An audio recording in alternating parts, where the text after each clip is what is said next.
Hi everyone, this is David Gellner and Parker Ksidakis with the Gellner Team. It's hard to believe it's already December, and as we approach the end of the year, we wanted to sit down and provide a December end of the year market update.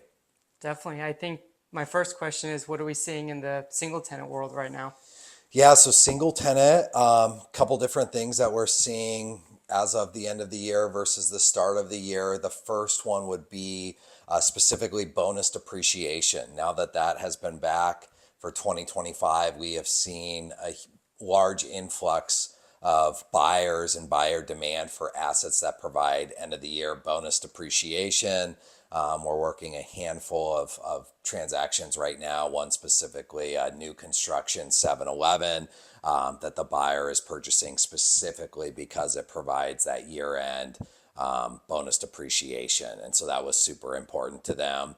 Other assets that we're seeing an uptick of demand are specifically the Jiffy Lube, Valvoline type investments with the building and land that can be depreciated. O'Reilly Auto Parts also offers good auto parts stores also offer good depreciation. So we've seen a huge uptick in buyer demand for that, which is good to see. Specifically, what else are you seeing?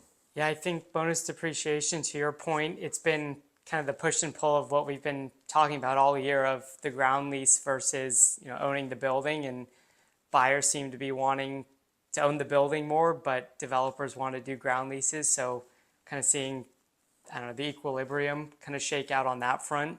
And then seeing more opportunity zone buyers as well that have been calling us asking specifically if these assets that can be bonus depreciated also are in opportunity zones, which has added another kind of uptick in demand there, just because there are specific groups right now specifically looking for those two kind of criterias in one asset.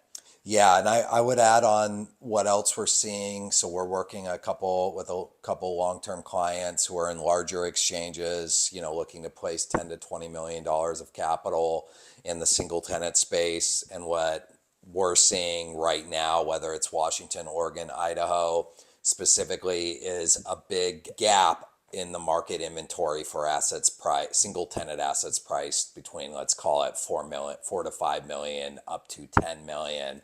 And the reason we're really seeing that specifically is that with what's happened in the drugstore pharmacy space the last couple of years, that typically was kind of right in the middle of what the buyers would be targeting if they wanted to buy a larger single tenant net lease product. Now, because of the disruption that's happened in the pharmacy drugstore space, the inventory levels for single tenant net lease in that $5 million to $10 million range is very shallow. So we're seeing buyers now move and target assets like we're closing on a Tractor Supply here this month. 7-Eleven's another great option. But really, new construction daycares typically are around the $6 to $7 million price range. But really, it's kind of the perfect storm, so to speak, of the disruption in the pharmacy drugstore space combined with how difficult it is, whether it's Washington, Oregon, Idaho, to make a ground up, build a suit pencil. Inventory levels are very shallow in that environment right now. What are we seeing on the multi-tenant side? Multi-tenant, it's a lot of what we've said before, but there's still a huge gap in demand between 2000s and newer construction versus 2000s and older construction. So 2000s and newer still commanding fairly peak pricing. And we've seen a lot of really great assets trade in the last quarter that were 2004, 2008 build. And then also I think what we've both been talking about is a lot of the legacy buyers of multi-tenant retail that were very well known in the market seem to be still sitting on the sidelines. They really liked retail when it wasn't the golden child, for lack of a better word, or kind of coming back into popularity. And now that it's been in popularity and we're still seeing these peak pricing on a lot of great assets, we talk to these folks all the time, and for them, they're still kind of waiting and seeing what happens there. Yeah, I mean, I would reiterate what Parker just said is it's really multi-tenant retail's time to shine. So if you're, considering potentially selling a multi-tenant shopping center, whether it's in the next 1 to 3 years, we really have seen incredible pricing. Near peak, when interest rates were 3, 4%, we're still seeing that just specifically because a lot of groups have been exiting apartments, office buildings, even industrial, gas station groups looking to sell out their business and move into multi-tenant retail. It's a very desirable premium asset, especially for the centers that are mostly shop space or all shop space. And then, like Parker mentioned, 2000 and newer construction, really premium pricing. And then, if it's older than year 2000, we're still seeing great cap rates, and a ton of buyer demand. There's just not enough inventory out there for the buyer pool. Are there any tenant movements that people need to be aware of, or just tenants to watch out for in their market? Yeah, I mean, if you've seen the news, we have seen kind of a phase of tenant closures. Specifically, Starbucks was the big one, because they're so close to home. They closed, handful of stores. Also seeing Jack in the Box, Wendy's start to, and we're really, our opinion on that is it's kind of the phase of the business cycle where a lot of these larger national groups are starting to, trim their store count, remove unprofitable stores or low performing stores. What I would say on that, because we've worked with probably 6 to 8 clients, in our network this year on backfilling former Jack in the Box or Starbucks stores. A lot, especially if those were, call it 10 stores that were built 10, 20 years ago. We're seeing huge rental increases from new tenants on those stores most of the time. So anywhere from 25 to 50% higher rents with minimal tenant improvement allowances for stores that have drive-throughs. Drive-through is still king in the retail space. Everyone wants a drive-through. And then again, not to keep beating the drum, but again, construction costs, especially in our areas, it's very hard to make sense of ground up drive-through construction, single tenant especially.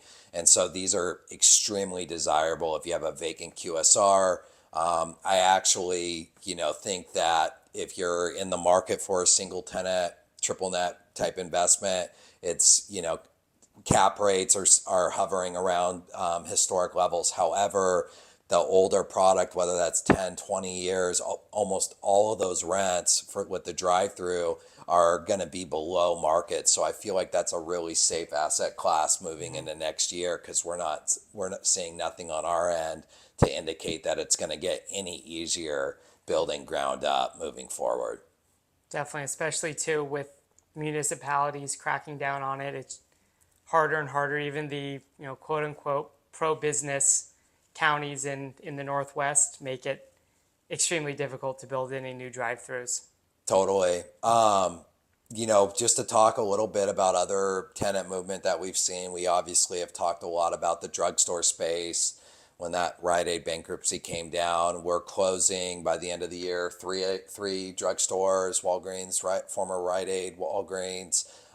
There's been really good buyer demand from owner user groups that they fit the square footage model for these groups. And then as far as the leasing front, we are seeing good leasing activity. The biggest challenge has been bridging the gap between what Rite Aid or Walgreens was paying historically and what the market rent is. And then also outside of that, tenant improvement costs in order to get on the higher rent threshold. We're seeing anywhere from, call it $400,000 to $700,000 to get anywhere close to what Rite Aid was paying on some of their larger rent locations. But the positive news is there are tenants actively looking to backfill those locations, again, because construction costs. So we've been very active in that space, and I think next year we'll continue to be very active in that space. Do you have any closing thoughts or anything high level people should be watching out for? No, I think retail, we're still, if we had to, rank the asset classes, retail, apartments, office, industrial, all, the main four, retail, I still feel like it's still its time to shine. I think that's going to continue into 2026.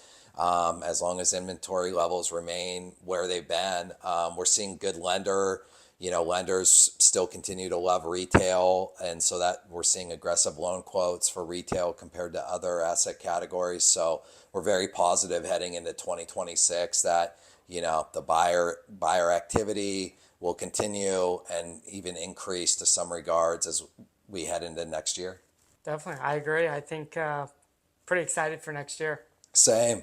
We hope you have a great Christmas and holiday season. If you have any questions on what we've talked about or we can help in any way in the retail world, just let us know. We're always around. Thank you.